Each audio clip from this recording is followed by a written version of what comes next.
Hi everyone, we are going to move on to a new topic that is ensemble and voting classifiers. The idea of the voting classifiers is that instead of focusing on a one single machine learning model and make it perfect, how about we consider the wisdom of the crowd? Which means, well, we try to build many classifiers, and sometimes we even call them weak classifiers, meaning they are not good. Probably they are just slightly better than random guessing, and we don't care. However, we want to have a crowd of classifiers, and then make use of the crowd to make the predictions, and then do a voting, and the final voting result will be the result of the voting classifier. Okay, so in our textbook we use this one as example. Like, we have the same training set, and then we using the same training set, we create a logistic regression, a SVM, a random forest, and some other things, and we just use the same dataset to train many machine learning algorithms. And after that, if we have a new sample, and then we just send this new sample to those machine learning models built with the same dataset.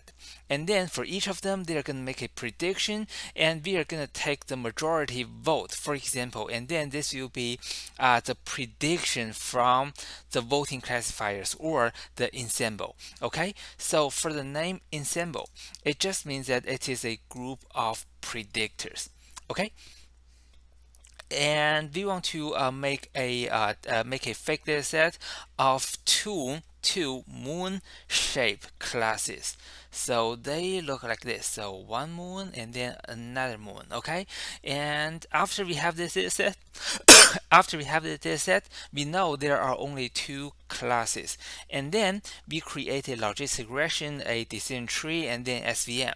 And if you see those three models, and especially for the decision tree and the SVM, they are not correct. So you shouldn't really create a decision tree and the SVM without specifying any hyperparameters. So that is a bad practice, and you may have really bad or really weak classifiers. However, in this case, we are trying to use the wisdom of the crowd. So we have weak classifiers, and we don't worry about that too much.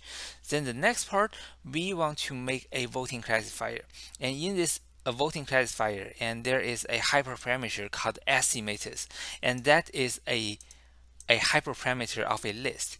So inside the list, we have many tuples. For each of the tuple, we have a label, which is the name of one classifier, and then the classifier we just created, which is this one, logistic regression, and we call that LR.